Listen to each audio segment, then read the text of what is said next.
Hai, jumpa lagi di BTS, Babang Tukang Spoiler. Berikut ini adalah alur cerita film yang berjudul Flight Plan yang dirilis pada tahun 2005. Menceritakan tentang seorang ibu yang berusaha menyelamatkan anaknya dari penculikan, yang ternyata aksinya tersebut juga mencegah terjadinya pembajakan pesawat. Nah, tanpa perlu berlama-lama, ini dia alur cerita filmnya.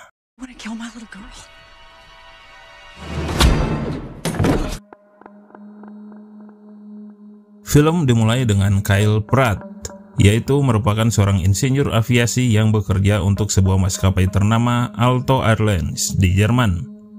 Suatu ketika suami Kyle yang bernama David meninggal akibat terjatuh dari apartemen. Merasa terpukul, Kyle akhirnya membawa jenazah suaminya serta anak sematawayangnya, yaitu Julia yang masih berumur 6 tahun, untuk kembali ke Amerika. Sebelum mereka pergi, hal aneh mulai terjadi, mulai dari tetangga tak dikenal hingga supir taksi yang tampak mencurigakan.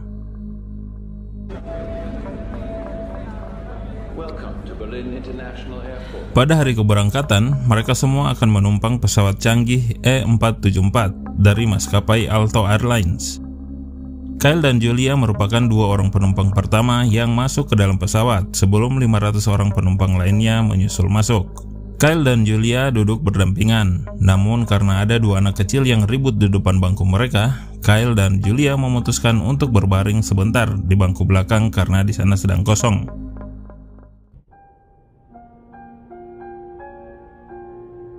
Masalah mulai terjadi saat Kyle terbangun dari istirahatnya. Dia tidak bisa menemukan Julia dimanapun. Ia kembali ke kursi awal mereka, namun Julia tak ada di sana. Dia berusaha mencari dari lantai 1 sampai ke lantai 2, mulai dari kelas ekonomi sampai first class, dapur, toilet, lobi pesawat, dan di seluruh tempat yang mungkin bisa dijangkau oleh Julia. Hasil pencarian Kyle ini nihil. Julia tidak ada di dalam pesawat. Karena panik, Kyle akhirnya meminta bantuan dari pramugari. Pramugari lantas membantu Kyle dengan mengaktifkan semua tombol panggilan apabila penumpang di dalam pesawat merasa melihat Julia. Namun, bukannya iba, seluruh penumpang di dalam pesawat malah skeptis karena mereka merasa konyol bahwa ada anak 6 tahun yang hilang di dalam pesawat yang sedang berada di atas Samudra Atlantik di atas 34.000 kaki. Kyle hampir putus asa. Ia kalang kabut mengetahui anaknya tidak ada di dalam pesawat. Ia mulai mencurigai bahwa ada orang yang menculik Julia. Rasa takutnya itu membuat Kyle menjadi tidak terkontrol. Dia menembus ruang first class, memaksa pramugari untuk membantu mencari Julia. Namun pramugari malah sempat curiga dengan Kyle yang begitu paham dengan seluruh bagian-bagian pesawat. Kyle ingin membuktikan dengan boarding pass dan ransel milik Julia, namun semuanya juga ikut hilang. Dia berlari dan menggedor pintu pilot agar mendapat bantuan. Polisi udara yang saat itu bertugas bernama Carson. Dia langsung menahan Kyle karena membuat keributan di dalam pesawat.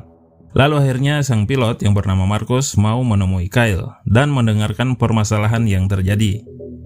Meski awalnya sempat ragu, Kapten Marcus akhirnya mengikuti apa yang diminta Kyle, karena itu merupakan salah satu protokol yang harus dilakukan.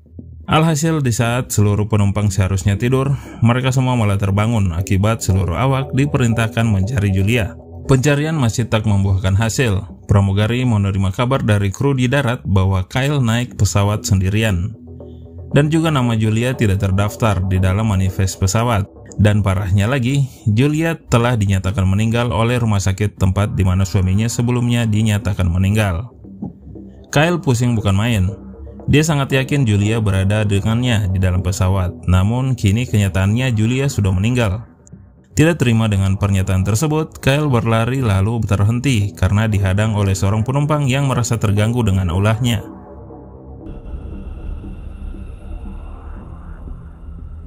Kyle akhirnya ditahan di tempat duduknya bersama dengan seorang terapis yang berniat membantu Kyle untuk mengikhlaskan semua. Tentu saja semua itu karena Kyle dianggap mengalami trauma dan stres berat setelah kehilangan suami dan anaknya. Akan tetapi bukannya tenang, Kyle yang tetap bersikukuh bahwa Julia masih ada di pesawat, dia berpura-pura ke toilet, namun ternyata dia membuat onar lebih parah lagi. Dengan pengetahuannya sebagai insinyur pesawat, lampu pesawat ia padamkan. Tekanan oksigen dimanipulasi supaya semua penumpang tidak lagi fokus pada dirinya.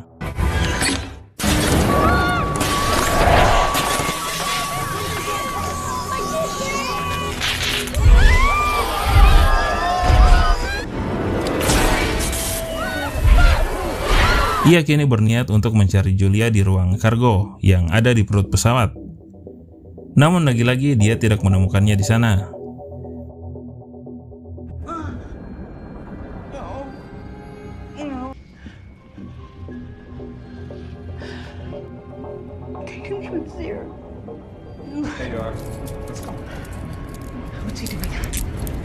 Singkat cerita, Kyle merasa ada yang aneh dengan sang polisi udara yaitu Carson, karena tiba-tiba dia pergi dari tempat duduk.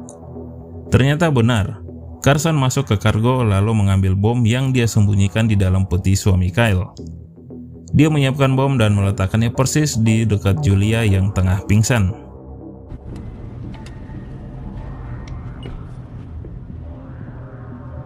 Setelah itu Carson berhasil meyakinkan kapten pesawat untuk melakukan pendaratan darurat di Goose Bay, Labrador, Kanada.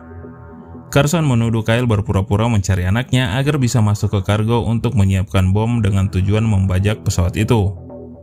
Padahal semua skenario itu adalah persis yang akan dilakukan oleh Carson dengan memanfaatkan Kyle dan Julia. Saat semua penumpang sudah turun dari pesawat, Kyle memancing Carson agar kembali naik ke pesawat. Ia punya rencana untuk membalas Carson. Begitu tahu ada alat peledak yang disimpan Carson di peti suaminya. Namun sebelumnya ia harus menemukan terlebih dahulu tempat Julia disembunyikan.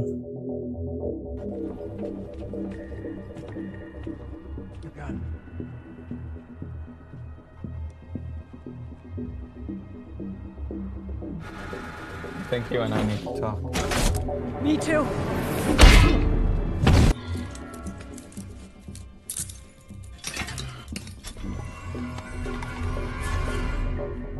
Avionics isn't she? Isn't she?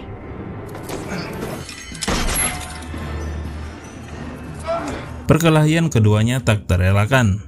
Sebagai istri yang sedih dan tegar karena ditinggal suaminya, ibu yang cemas karena kehilangan putrinya ini juga merupakan wanita yang kuat. Dia berjuang mempertahankan hidupnya serta sang putri. Alhasil dia menemukan Julia di dalam kargo, lalu meledakkan bom yang menewaskan Carson.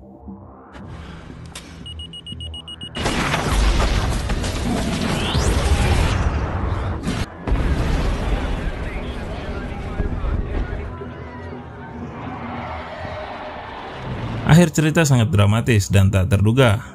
Kyle keluar dari pesawat sambil menggendong putrinya. Seluruh penumpang yang masih ada di bandara tercengang melihatnya, karena mereka telah salah mempercayai fitnah yang dibuat oleh Carson bahwa Kyle adalah wanita gila yang ingin membajak pesawat. Seorang pramugari juga ditangkap karena terlibat dengan membantu Carson. Lalu film pun tamat.